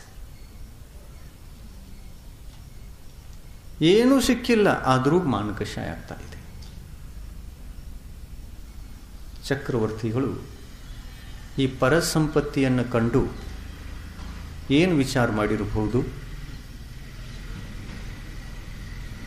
ಘಮಂಡ ಮಾಡಿರಬಹುದಾ? ನಾನು ಈ ಭೂಮಿಯ ರಾಜಾದಿರಾಜ, ಚಕ್ರವರ್ತಿ, ನನ್ನಕ್ಕಿಂತ ಯಾರೂ ಮಹಾನ್ ರಾಜರಿಲ್ಲ ಅನ್ನುವಂಥ ಘಮಂಡ ಚಕ್ರವರ್ತಿಗಳಿಗೆ ಬಂತೆ? ಇಲ್ಲ. ಯಾಕೆ ಬರಲಿಲ್ಲ? ಏಕೆಂದರೆ ಚಕ್ರವರ್ತಿಗಳು ಸಮ್ಯಕ್ ದೃಷ್ಟಿ ಭವ್ಯ ಜೀವಿಗಳು. ಎಲ್ಲಿ ಸಮ್ಯಕ್ತ್ವವಿದೆಯೋ ಅಲ್ಲಿ ಮಾನಕಷಾಯವಿಲ್ಲ, ಎಲ್ಲಿ ಸಮ್ಯಕ್ತ್ವವಿದೆಯೋ ಅಲ್ಲಿ 8 ಮದಗಳಿಲ್ಲ. ಜಾತಿ ಮದ, ಕುಲಮದ, ಧನಮದ, ಪೂಜಾಮದ, ಜಾತಿ ಮದ, ಪೂಜಾಮದ, ಕುಲಮದ, ಧನಮದ, ಬಲಮದ, ಶರೀರಮದ, ರಿದ್ಧಿ ಐಶ್ವರ್ಯಗಳ ಮದ ಇತ್ಯಾದಿ 8 ಪ್ರಕಾರದ ಮದಗಳು ಚಕ್ರವರ್ತಿಗಳಿಗೆ ಉಂಟಾಗುವುದಿಲ್ಲ. ಚಕ್ರವರ್ತಿಗಳು ಎಂದೆಂದೂ ಇಷ್ಟೆಲ್ಲ ಸಿಕ್ಕಿದ್ರೂ ಕೂಡ ನನಗೆ ಬಹಳಷ್ಟು ಸಿಕ್ಕಿದೆ ಅನ್ನತಕ್ಕಂತಹ ಆನಂದದಿಂದ ಆನಂದಿಸಿ ಸಂತೋಷವನ್ನು ಕೂಡ ಮನಸ್ಸಿನಲ್ಲಿ ಪಡುವುದಿಲ್ಲ. ಚಕ್ರವರ್ತಿಗಳಿಗೆ ಒಂದೇ ಚಿಂತನೆ ಇರ್ತದೆ, ಇದೆಲ್ಲ ಸಿಕ್ಕಿರುವುದು ಪುಣ್ಯಕರ್ಮದ ಉದಯದಲ್ಲಿ. ಆದರೆ ಸಿಕ್ಕಿರುವಂತಹ ವಸ್ತು ನಿಜವಾದ ಸಂಪತ್ತಿ ಅಲ್ಲ, ಇದು ನಕಲಿ ಸಂಪತ್ತಿ ಇದೆ. ಇದು ನಮ್ಮನ್ನು ಬಿಟ್ಟು ಅಗಲ್ತದೆ, ಇದನ್ನು ನಾವು ಬಿಟ್ಟು ಅಗಲೋದಿದೆ. ನಾನು ಹೋಗುವಾಗ ಇದು ಜೊತೆಯಲ್ಲಿ ಬರುವಂಥದ್ದಲ್ಲ, ಇದು ಹೋಗುವಾಗ ನಾನು ಇದರ ಜೊತೆಯಲ್ಲಿ ಹೋಗುವುದಿಲ್ಲ. ಸಂಪತ್ತಿ ಹೋಗ್ತಾ ಇದೆ ಅಂತಂದರೆ ಮನುಷ್ಯರು ಯಾರೂ ಹೋಗಲ್ಲ. ನಾವು ಹೋಗ್ತಾ ಇದ್ದೀವಿ ಅಂತಂದರೆ ಸಂಪತ್ತಿಯನ್ನು ತೆಗೆದುಕೊಂಡು ಕಟ್ಕೊಂಡು ಹೋಗುವುದಿಲ್ಲ.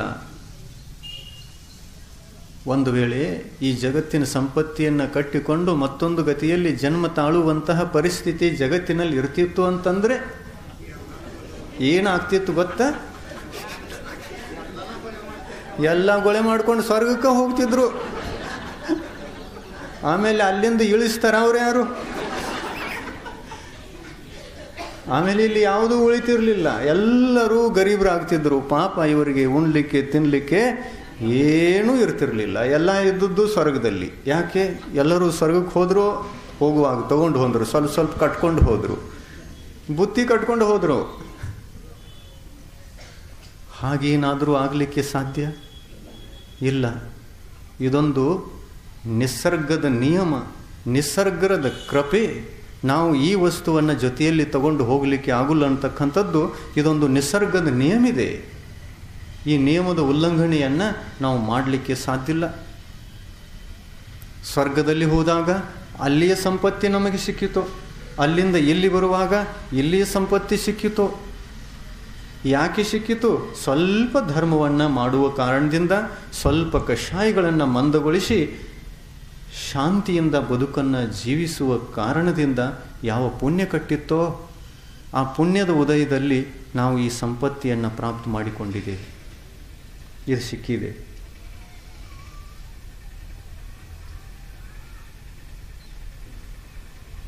ಜೀವನದಲ್ಲಿ ನಾವು ಮಂದಕಶಾಹಿಗಳಾಗಿ ಬದುಕದೇ ಹೋಗಿದ್ದರೆ ಈ ಸಂಪತ್ತಿ ಸಿಗ್ತಿತ್ತೆ.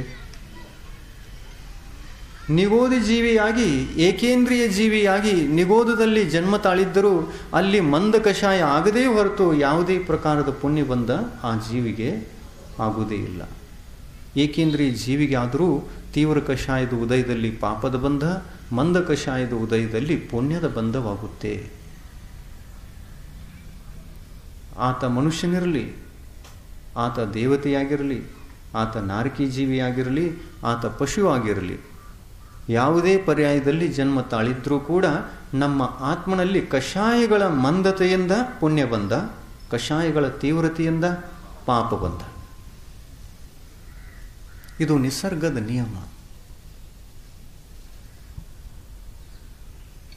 ನಾವು ಪುಣ್ಯ ಗಳಿಸುವುದಕ್ಕಾಗಿ ನೋಂಪಿ ಮಾಡ್ತಾ ಇದ್ದೇವೆಯೋ ಅಥವಾ ಪುಣ್ಯವನ್ನು ಗಳಿಸಿ ಅದರ ಫಲದಿಂದ ಸಿಗುವಂತಹ ಭಾವಿ ಸಂಪತ್ತಿಯನ್ನು, ಪರಿಗ್ರಹವನ್ನು ಸಂಗ್ರಹಿಸಿಕೊಳ್ಳುವುದಕ್ಕಾಗಿ ಮಾಡ್ತಾ ಇದ್ದೀವಿಯೋ ಅಥವಾ ನಾವು ನೋಂಪಿಗೆ ಕೂತ್ಕೊಳ್ಳಿಲ್ಲ, ಯಾರು ಏನು ಅಂದಾರು ಅಂಥೇಳಿ ಮಾಡ್ತಾ ಇದ್ದೀಯೋ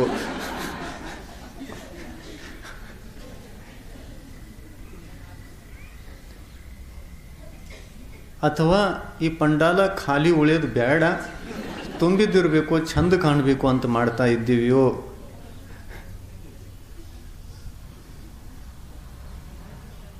ಅಥವಾ ಒಂದು ಮನಸ್ಸಿನ ಶಾಂತಿ ನೆಮ್ಮದಿಗಾಗಿ ಮಾಡ್ತಾ ಇದ್ದೀವಿಯೋ ಅಥವಾ ಮನೆಯಲ್ಲಿ ಕಾಲು ಕಳೀಲಿಕ್ಕೆ ಸಾಧ್ಯ ಇಲ್ಲ, ಟೈಮ್ ಹೋಗಲಲ್ಲಿ ಇಲ್ಲಿ ಚಂದಂಗೆ ಟೈಮ್ ಹೋಗ್ತೈತೆ ಅಂತ ಮಾಡ್ತಾ ಇದ್ದೀವಿಯೋ? ಯಾವ ಕಾರಣದಿಂದ ನಾವು ನೋಂಪಿ ಮಾಡ್ತಾ ಇದ್ದೇವೆ? ಆತ್ಮಕಲ್ಯಾಣಕ್ಕಾಗಿ. ಆತ್ಮಕಲ್ಯಾಣ ಯಾವುದರಲ್ಲಿದೆ? ಸಮ್ಯಕ್ ದರ್ಶನದಲ್ಲಿದೆ. ಸಮ್ಯಕ್ ದರ್ಶನವನ್ನು ಧಾರಣೆ ಮಾಡಿಕೊಂಡು ನೋಂಪಿಯನ್ನು ಮಾಡ್ತಾ ಇದ್ದೀವಿಯೋ ಅಥವಾ ಮಿಥ್ಯಾ ದರ್ಶನವನ್ನು ಇಟ್ಟುಕೊಂಡೇ ನೋಂಪಿ ಮಾಡ್ತಾ ಇದ್ದೀವಿಯೋ? ಹೇಗೆ ನಾವು ನೋಂಪಿ ಮಾಡ್ತಾ ಇದ್ದೀವಿ? ಸಮ್ಯಕ್ ದರ್ಶನವನ್ನು ಹೊಂದಿ ಮಾಡಿದರೆ ಈ ನೋಂಪಿ ಸಾರ್ಥಕ. ಇಲ್ಲ ಅಂತಂದರೆ ಅದು ಕೊಟ್ಟಿ ನೋಟ.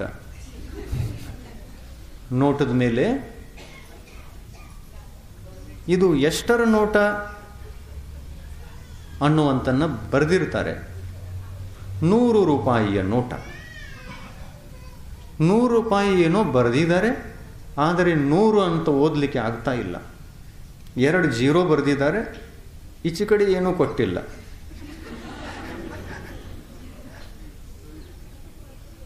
ಎರಡು 0 ಇವೆ, ಈಚೆ ಕಡೆಗೆ ಯಾವುದು ಅಂಕಿಲ್ಲ, ಸಂಖ್ಯೆ ಇಲ್ಲ. ಆ ನೋಟಕ್ಕೆ ಏನಂತ ತಿಳ್ಕೊಳ್ಳೋದು? ಆ ನೋಟವನ್ನು ತಕ್ಕೊಂಡು ಊಟಕ್ಕೆ ಹೋದರೆ ಊಟ ಸಿಗ್ಬಹುದೇನು? ಇಲ್ಲ, ಅಂಥ ನೋಟ್ ನಡಿಲ್ಲ. ಇದೇನಪ್ಪ ಎಷ್ಟರ ನೋಟ್ ಅಂತ ಗೊತ್ತಾಗುತ್ತೋ, ಇದನ್ನು ಜರ ನೀ ಬ್ಯಾರೇದು ತೊಗೊಂಡು ಬಾ ಅಂತ ಹೇಳಿ ಕೊಟ್ಬಿಡ್ತಾರೆ. ವಾಪಸ್ಸು ಕೊಟ್ಬಿಡ್ತಾರೆ. 0 ಎಷ್ಟಿದ್ರೆ ಏನು ನೋಟದ ಮೇಲೆ? 100 ನೋಟದ ಮೇಲೆ, ಒಂದು 100 ನೋಟದ ಮೇಲೆ 2 0 ಇರ್ತವೆ. 1,000 ನೋಟಿತ್ತು ಅಂತಂದರೆ 3 0 ಇರ್ತವೆ. 1,00,000 ನೋಟಿತ್ತು ಅಂತಂದರೆ ಇದಾವ ಲಕ್ಷದ್ದು ಇದ್ದರೆ. 1,00,000 ನೋಟಿತ್ತು ಅಂತಂದರೆ 5 0 ಇರಬೇಕು. 1 ಕೋಟಿಯ ನೋಟಿತ್ತು ಅಂತಂದರೆ ಅದರೊಳಗೆ 7 0 ಇರಬೇಕು. ಆಮೇಲೆ 0 7 ಇವೆ, ಹಿಂದ್ಗಡೆಗೆ ಏನೂ ಬರೆದಿಲ್ಲ. ಅದು ಎಷ್ಟರ ನೋಟು? ಅದು 0 ನೋಟು. ಅದು 0 ನೋಟು ಮತ್ತು 1 ಅಂತ ಕೊಟ್ರೆ ಅಂತಂದ್ರೆ ಅದು ಹೀರೋ ನೋಟು. ಹೀರೋ ಬೇಕೋ 0 ಬೇಕೋ? ಹೀರೋ ಬೇಕು. 0 ಇದ್ದರೆ ಬೆಲೆ ಇಲ್ಲ. ನಮ್ಮ ನೋಟಿಗೆ ಬೆಲೆ ಬರಬೇಕು ಅಂತಂದರೆ ನಾವು ಸಂಖ್ಯೆಯನ್ನು ಬರೀಬೇಕು. ಮೊದಲು ಸಂಖ್ಯೆಯನ್ನು ಬರದೇ ನಂತರ ಒಂದೊಂದು 0 ಕೊಡ್ತಾ ಹೋದರೆ ಅಷ್ಟಷ್ಟು ಬೆಲೆ ಮೂಲ್ಯ ಅದಕ್ಕೆ ಹೆಚ್ಚುತ್ತಾ ಹೋಗುತ್ತೆ. 1 ಬರೀತು ಅಂತಂದರೆ 1 ರೂಪಾಯಿ ಅಲ್ಲ. 1 0 ಕೊಡ್ತೇವೆ, ಅದು 1 ರೂಪಾಯಿ ಆಗಲಿಲ್ಲ, ಅದು 10 ರೂಪಾಯಿ ಆಯಿತು. 1 ರೂಪಾಯಿಯಲ್ಲಿ 10 ರೂಪಾಯಿಯಲ್ಲಿ ಆ 0 ಇಟ್ಟ ತಕ್ಷಣ ಎಷ್ಟು ರೂಪಾಯಿ ಹೆಚ್ಚಾಯಿತು? 9 ರೂಪಾಯಿ ಹೆಚ್ಚಾಯಿತು. 1 0 9 ರೂಪಾಯಿ ಹೆಚ್ಚಾಯಿತು. ಮತ್ತೊಂದು 0 ಬರೆದ್ರಿ, 90 ರೂಪಾಯಿ ಹೆಚ್ಚಾಯಿತು. 99 ರೂಪಾಯಿ ಹೆಚ್ಚಾಯಿತು. ಮತ್ತೊಂದು 0 ಬರೆದ್ರಿ,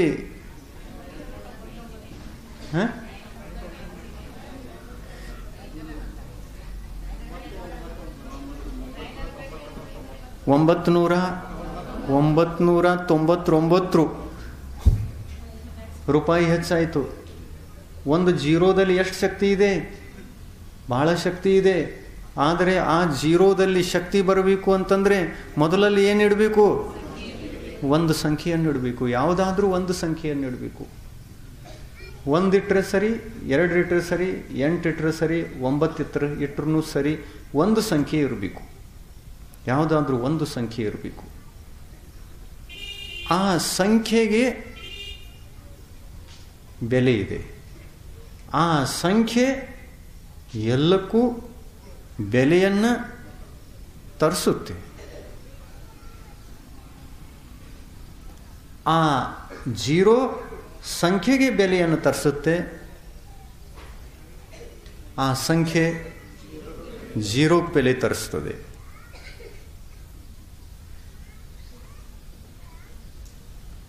ಆದರೆ ಸಂಖ್ಯೆ ಒಂದು ಬರೆದಿದ್ದೇವೆ ಅಂತಂದರೆ ಒಂದೇ ಆಯಿತು. ಆದರೆ ಇದರಲ್ಲಿ 9 ಪಟ್ಟು ಶಕ್ತಿಯನ್ನು ತರಿಸಬೇಕು ಅಂತಂದರೆ ಒಂದು ಜೀರೋ ಪರ್ಯಾಪ್ತ, ಒಂದು ಜೀರೋ ಇಡಬೇಕು. ಸಂಖ್ಯೆ ಶ್ರೇಷ್ಠ ಅಥವಾ ಜೀರೋ ಶ್ರೇಷ್ಠ?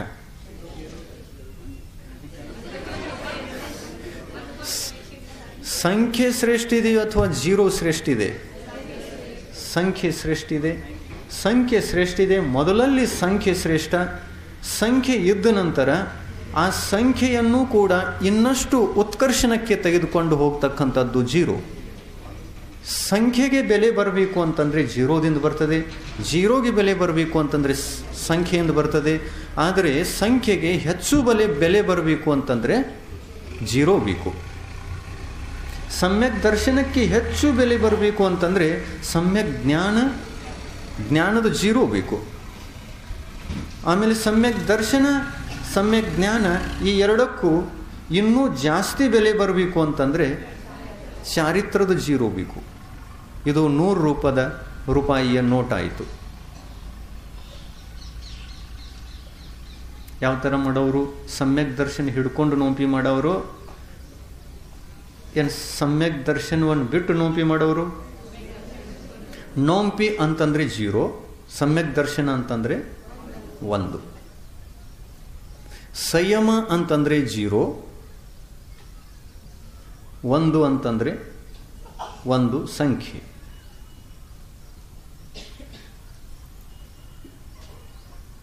ಜ್ಞಾನ ಅಂದರೆ ಜೀರೋ, ಚಾರಿತ್ರ ಅಂದರೆ ಜೀರೋ, ತಪ ಅಂದರೆ ಜೀರೋ, ಏಕಾಸನ ಅಂದರೆ ಜೀರೋ, ಚಾರಿತ್ರ ಅಂದರೆ ಜೀರೋ. ಆದರೆ 1 ಅಂದರೆ ಸಮ್ಯಕ್ ದರ್ಶನ. ಈ ಎಲ್ಲ ಜೀರೋಗಳಿಗೆ ಬೆಲೆ ಬರಬೇಕು ಅಂತಂದರೆ ಏನಿರಬೇಕು? ಸಮ್ಯಕ್ ದರ್ಶನ ಇರಬೇಕು, ಸಮ್ಯಕ್ತ್ವ ಇರಬೇಕು. ಆ ಸಮ್ಯಕ್ ದರ್ಶನ ಹೇಗಿರಬೇಕು? 25 ಮಲದೋಷಗಳಿಂದ ರಹಿತವಾದ ಸಮ್ಯಕ್ತ್ವ ಇರಬೇಕು. ಮುನಿಗಳ ಜೀವನದಲ್ಲಿ ತೀರ್ಥಂಕರ ಪ್ರಕೃತಿ ಕಟ್ಟಬಹುದು, ಶ್ರಾವಕರ ಜೀವನದಲ್ಲೂ ಕೂಡ ತೀರ್ಥಂಕರ ಪ್ರಕೃತಿ ಕಟ್ಟಬಹುದು. ತೀರ್ಥಂಕರ ಪ್ರಕೃತಿ ಅಂತಂದರೆ ಆ ಭವ್ಯ ಆತ್ಮನನ್ನು ತೀರ್ಥಂಕರನಾಗಿ ಮಾಡಿಸುವಂತಹ ಶಕ್ತಿಯುಳ್ಳ ಕರ್ಮ, ಅದು ಪುಣ್ಯಕರ್ಮ. ಆ ಪುಣ್ಯಕರ್ಮವನ್ನು ಕಟ್ಟಿಕೊಳ್ಳಬೇಕು ಅಂತಂದರೆ ಮನುಷ್ಯನಲ್ಲಿ ಮೊದಲು 1 ಬೇಕು, ನಂತರ ಜೀರೋ ಬೇಕು. ಇಲ್ಲಿ 15 ಜೀರೋಗಳಿವೆ. ಆ 15 ಜೀರೋಗಳ ಆದಿಯಲ್ಲಿ 1 ಸಂಖ್ಯೆಯನ್ನು ಇಟ್ಟಿದ್ದಾರೆ. ಸಮ್ಯಕ್ ದರ್ಶನ ವಿಶುದ್ಧಿ. ಇವತ್ತು ಪೂಜೆಯನ್ನು ಮಾಡಿದಿರಲ್ಲ, ಆ ಪೂಜೆ ಹೆಸರೇನು? ದರ್ಶನ ವಿಶುದ್ಧಿ. ದರ್ಶನ ವಿಶುದ್ಧಿ ಅಂದರೆ ಸಮ್ಯಕ್ ದರ್ಶನವನ್ನು ಪ್ರಾಪ್ತ ಮಾಡಿಕೊಂಡು ನಾವು ಪೂಜೆಯನ್ನು ಮಾಡ್ತಾ ಇದ್ದೇವೆ. ಈ ಸಮ್ಯಕ್ ದರ್ಶನ ವಿನಯಕ್ಕೆ ಬೆಲೆಯನ್ನು ಹುಟ್ಟಿಸಲಿ. ವಿನಯ ಸಂಪನ್ನತೆ ನಾಳೆ. ದರ್ಶನ ವಿಶುದ್ಧಿ, ವಿನಯ ಸಂಪನ್ನತೆ, ಶೀಲ ವೃತಗಳಲ್ಲಿ ಅನತಿಚಾರ ಭಾವನೆ, ಅದಕ್ಕೂ ಬೆಲೆಯನ್ನು ಹುಟ್ಟಿಸಲಿ. ಶೀಲವ್ರತ ಇದೆ, ವಿನಯ ಇದೆ, 15 ಭಾವನೆಗಳು ಎಲ್ಲವೂ ಕೂಡ ಇವೆ. ಆದರೆ ಒಂದಿಲ್ಲ, ಸಮ್ಯಕ್ ದರ್ಶನ ಇಲ್ಲ. 15 ಭಾವನೆಗಳಿಗೆ ಬೆಲೆ ಇದೆಯೇನು? ಇಲ್ಲ, ಜೀರೋ ಇವೆ ಅವು. ತೀರ್ಥಂಕರ ಪ್ರಕೃತಿಯ ಬಂಧವಾಗಬೇಕು ಅಂತಂದರೆ ನಾವು ಒಂದು ಸಮ್ಯಕ್ ದರ್ಶನವನ್ನು ಸುರಕ್ಷಿತವಾಗಿಟ್ಟುಕೊಂಡು 15 ಭಾವನೆಗಳಲ್ಲಿಯ ಯಾವುದಾದರೂ ಒಂದು ಭಾವನೆಯನ್ನು ಭಾವಿಸ್ತೇವೆ ಅಂತಂದರೆ ಸಾಕು. 2 ಜೊತೆಯಲ್ಲಿದ್ದರೆ ಸಾಕು, 2ರಿಂದ ತೀರ್ಥಂಕರ ಕರ್ಮ ಕಟ್ಟಬಹುದು. 2 ಬೇಕು. ತೀರ್ಥಂಕರ ಪ್ರಕೃತಿ ಕಟ್ಟಬೇಕು ಅಂತಂದರೆ 1 ಸಾಲಲ್ಲ, 2 ಬೇಕು. ಏಕೆಂತಂದರೆ ಷೋಡಶ ಕಾರಣ ಭಾವನೆಗಳನ್ನು ಭಾವಿಸುವುದರಿಂದ ತೀರ್ಥಂಕರ ಪ್ರಕೃತಿ ಕಟ್ತದೆ ಅಂತ ಹೇಳ್ತಾರಲ್ಲ. ಷೋಡಶ ಅಂತಂದರೆ ಸಮ್ಯಕ್ ದರ್ಶನ ಒಂದೇ ಆಯ್ತೇನು? ಇಲ್ಲ. ಷೋಡಶ ಅಂತಂದರೆ 16, ಇನ್ನು 16 ಎಲ್ಲ ಬೇಕಾಗಿಲ್ಲ. ಸಮ್ಯಕ್ ದರ್ಶನ ಒಂದೂ ಸಾಲದು, 16ರಲ್ಲಿಯೇ 2 ಬೇಕು. ಭಾವನೆ ಬೇಕು. ಸಮ್ಯಕ್ ದರ್ಶನ ಇದು ಭಾವನೆ ಅಲ್ಲ. ಸಮ್ಯಕ್ ದರ್ಶನ ಇದು ತೀರ್ಥಂಕರ ಪ್ರಕೃತಿಯನ್ನು ಕಟ್ಟಿಕೊಳ್ಳಲಿಕ್ಕೆ ಮೂಲಧನ ಇದ್ದ ಹಾಗೆ. ಅದು ಬಡ್ಡಿ ಇದ್ದ ಹಾಗೆ. ಆಮೇಲೆ ಆ ಬಡ್ಡಿ ಆ್ಯಡ್ ಆಯಿತು ಅಂತಂದರೆ ಇನ್ನೊಂದು ಬಡ್ಡಿ, ಅದು ಆ್ಯಡ್ ಆಯಿತು ಅಂತಂದರೆ ಮತ್ತಿಷ್ಟು ಹೆಚ್ಚಾಗ್ತಾ ಹೋಗುತ್ತೆ. ಇದೆಲ್ಲ ಬಡ್ಡಿ ಇದ್ದ ಹಾಗೆ. ಮೂಲಧನ ಅಂತಂದರೆ ಸಮ್ಯಕ್ ದರ್ಶನ. ಕೇವಲ ಸಮ್ಯಕ್ ದರ್ಶನ ಇದ್ದಂತಹ ಜೀವಿಗೆ ತೀರ್ಥಂಕರ ಪ್ರಕೃತಿ ಕಟ್ಟಲ್ಲ. ತೀರ್ಥಂಕರ ಪ್ರಕೃತಿಯನ್ನು ಕಟ್ಟಿಕೊಳ್ಳಲಿಕ್ಕೆ ನಾವು ಸಂಸ್ಕಾರವನ್ನು ಹಾಕುವುದಕ್ಕಾಗಿ ದರ್ಶನ ವಿಶುದ್ಧಿ ಮೊದಲಾದ ಷೋಡಶ ಕಾರಣ ಭಾವನೆಗಳ ನೋಂಪಿಯನ್ನು ಮಾಡ್ತಾ ಇದ್ದೇವೆ. ಈ ನೋಂಪಿ ಸಾಕಾರ ಆಗಬೇಕು, ಅದು ಫಲದಾಯಕ ಆಗಬೇಕು. ಇದರಿಂದ ನಮಗೆ ನಿಜವಾದ